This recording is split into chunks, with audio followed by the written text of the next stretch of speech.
Terbangkan pesawat, Ralinsa suka hal-hal yang menakutkan.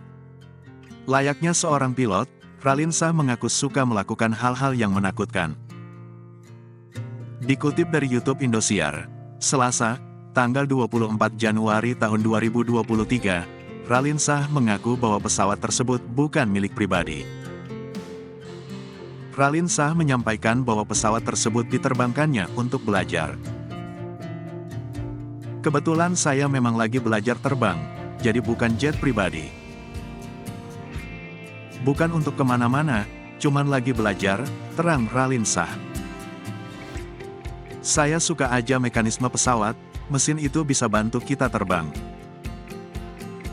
Bisa bantu kita berpengalaman dalam setiap situasi, sambungnya.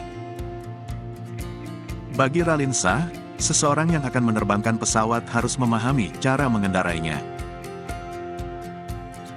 Tinggal kita mengoptimisasikan skill kita aja atau knowledge kita untuk bagaimana mengendarainya, tuturnya. Tak dipungkiri, kegiatan tersebut memang membutuhkan banyak jam terbang.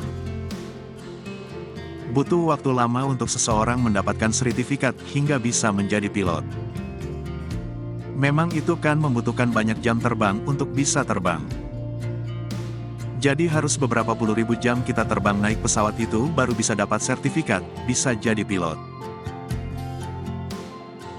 Jauh-jauh hari, kita harus belajar, terus manualnya, jelasnya.